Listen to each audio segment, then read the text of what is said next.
Malam Indonesia, selamat bergabung dalam debat pertama calon presiden 2024.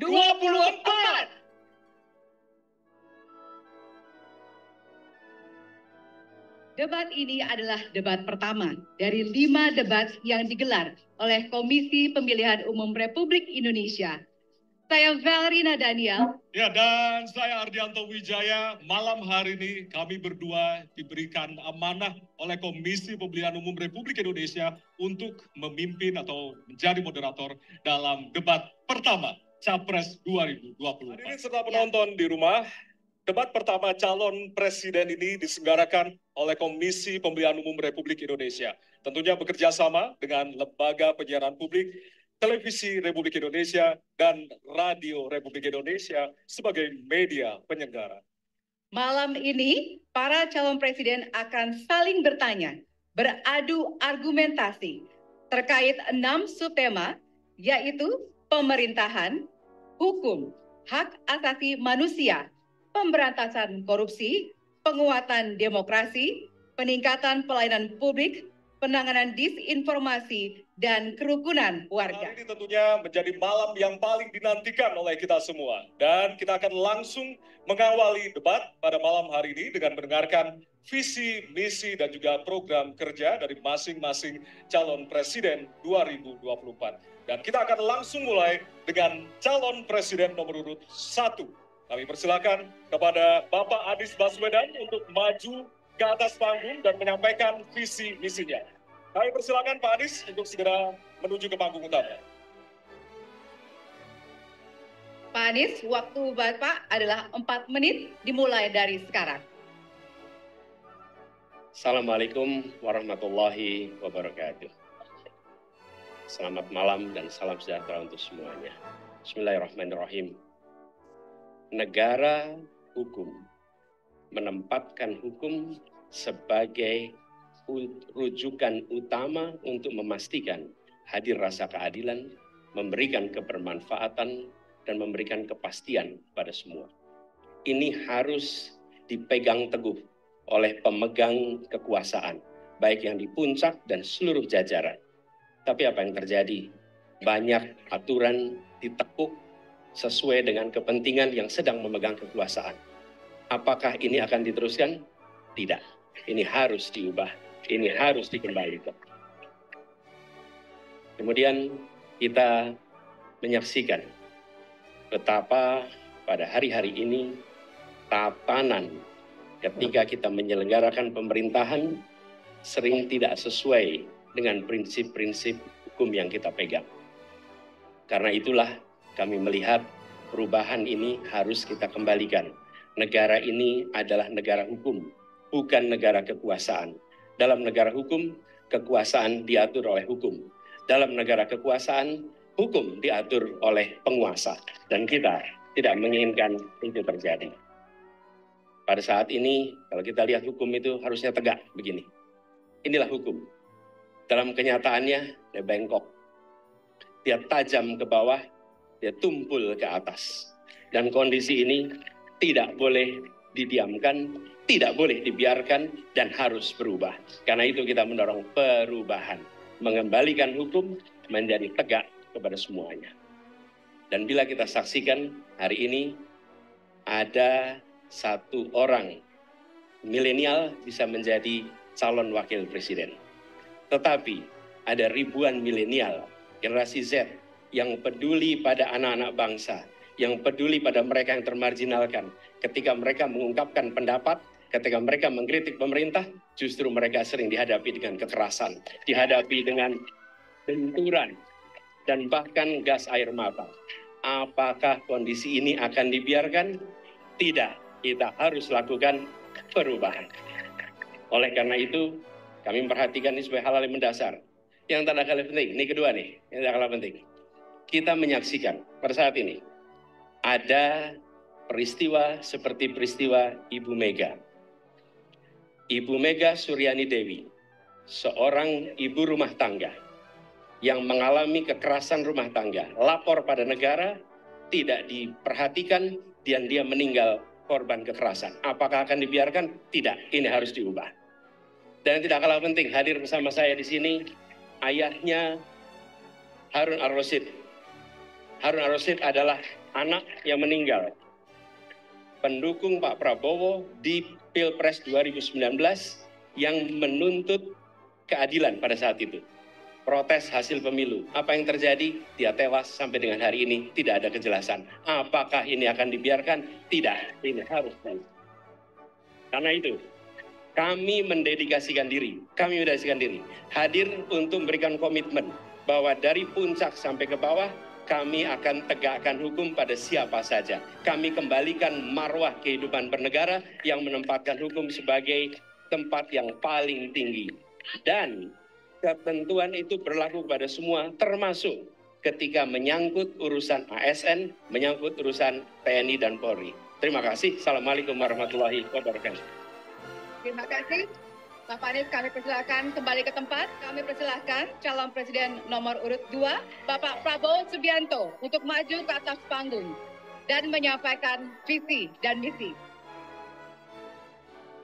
Baik, para pendukung, para tenang, kita akan lanjutkan. Baik, silakan. Bismillahirrahmanirrahim. Assalamualaikum warahmatullahi wabarakatuh. Salam sejahtera kita sekalian. Shalom, Om Swastiastu, Namo Buddhaya, salam kebajikan. Terima kasih kesempatan yang diberikan kepada saya untuk menyampaikan visi dan misi. Kami menempatkan hukum, HAM, perbaikan pelayanan pemerintahan, pemberantasan korupsi, perlindungan terhadap semua kelompok di masyarakat sebagai sesuatu yang sangat penting. Karena itu dalam visi misi kita, hal-hal ini ditaruh di paling atas. Kita sadar dan saya sadar sejak muda saya telah mengangkat sumpah untuk membela Pancasila dan Undang-Undang Dasar 45.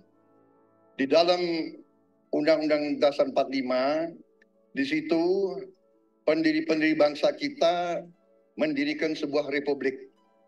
Republik itu harus didasarkan atas hukum dan kedaulatan rakyat. Itulah perjuangan saya selama ini.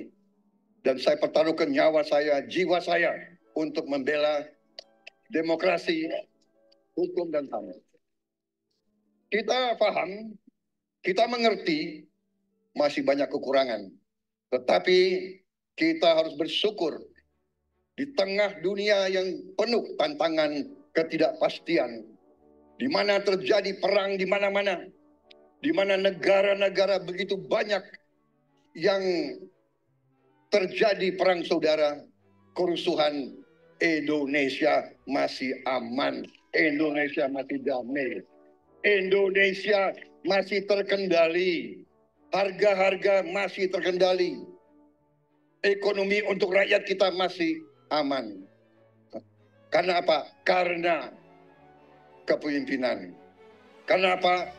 Karena manajemen negara yang berhasil. Saudara-saudara, apakah di tengah 280 juta rakyat masa tidak ada kekurangan?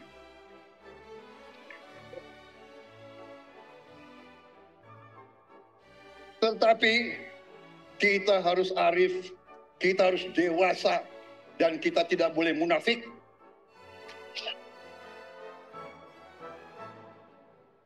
Pemimpin itu ingar sosum telodo, harus memberi contoh. Saudara-saudara sekalian, Prabowo Gibran, kita akan perbaiki yang harus diperbaiki. Kita akan tegakkan apa yang perlu ditegakkan. Dan kita bertekad memberantas korupsi sampai ke akar-akarnya. Memberantas korupsi sampai ke akar-akarnya. Saudara-saudara sekalian, saya kira demikian yang ingin saya sampaikan. Program kita baik, tujuan kita baik, keinginan kita baik. Mari kita berbuat kebaikan demi rakyat kita. Kita butuh persatuan dan kesatuan. Kita tidak perlu saling menghasut, saling mencela, saling menghina. demi rakyat kita yang kita cintai. Kita butuh kesejukan, ketenangan, kerukunan. Kita negara majemuk. Kita negara ratusan kelompok etnis. Berbagai agama besar. Pemimpin harus sejuk. Pemimpin harus dewasa. Diisi oleh calon presiden nomor urut 3 kepada Bapak Prabowo, kepada Bapak Ganjar Pranowo, kami persilakan untuk Bapak. Warahmatullahi wabarakatuh. Selamat malam, salam sejahtera untuk kita semua. Om Swastiastu, Namo Buddhaya, Rahayu. Bapak Ibu yang sangat saya hormati, para hadirin pemirsa debat malam ini yang sangat saya muliakan. Saya dan Pak Mahfud mulai perjalanan pada saat pembukaan kampanye dari ujung timur Indonesia dan barat. Dari Sabang sampai Merauke. Hanya ingin mendengarkan dan ingin melihat secara langsung apa yang disampaikan oleh rakyat.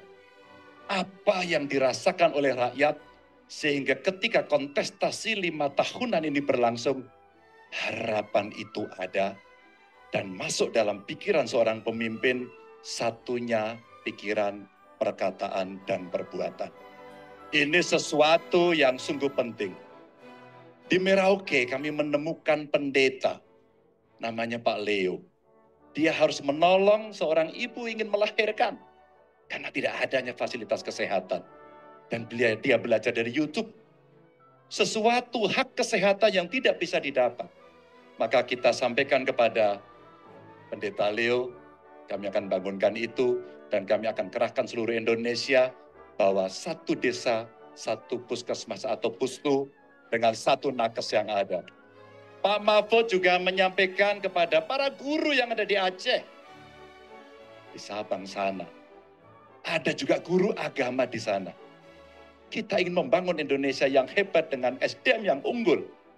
Tapi apakah kita sudah memperhatikan mereka? Tentu kemajuan yang selama ini ada, mesti kita lakukan jauh lebih cepat. Lebih satset. Dan perhatian itu mesti diberikan. Dan itulah di sana kita memperhatikan nasib para guru termasuk guru agama. Insentif kepada mereka kita berikan agar mereka bisa mengajarkan budi pekerti yang luhur dengan moderasi agama yang ada. Bapak Ibu, cerita ini belum cukup. Saya berjalan ke NTT. Kami ketemu dengan masyarakat yang ada di sana. Pak Ganjar, kenapa kami anak muda tidak mudah mendapatkan akses pekerjaan? Padahal itu hak kami. Kenapa kemudian kami mendapatkan kesulitan untuk akses internet padahal kami butuh belajar? Tidak sama dengan yang di Jawa. Catatan inilah yang mendorong pikiran kami, internet gratis untuk para siswa yang sedang bersekolah. Agar mereka punya kesamaan dengan kita semua yang ada di Jawa ini. Kami bergeser lagi, kemudian ketemu kawan-kawan penyandang disabilitas di NTB. Betapa bahagianya saya karena ketemu dengan orang yang berjuang dengan keras agar dia bisa setara dan pemerintah mesti perhatikan mereka untuk memberikan kesetaraan pada mereka itu. Tapi Bapak Ibu, saya mendengar ketika demokratisasi mesti berjalan dan demokrasi mesti kita jaga bersama, ada Ibu Sinta yang ketika menyampaikan pendapat harus berurusan dengan aparat keamanan. Ada Melki, ketua BEM yang kemudian ibunya harus diperiksa. Maka yang seperti ini harus usai. Dan mereka bisa mendapatkan kebaikan-kebaikan kalau governance terjadi. Maka yang ada di Kalimantan kami temukan. Masyarakat Dayak, mereka suku-suku yang ada, libatkan dong kami agar kami bisa mendapatkan akses yang sama. Semua ini bisa berjalan kalau kemudian pemerintahnya bersih. Pemerintahannya bisa akomodatif. Dan kita sikat korupsi itu tidak dengan kata-kata, dengan keseriusan. Pak Mahfud adalah mitra saya yang selama ini sebagai Menko mengeksekusi itu dengan baik. Kita akan lakukan itu, kami mohon dukungan rakyat, perintahkan kami untuk mengerjakan itu. Terima kasih. Wassalamualaikum warahmatullahi wabarakatuh.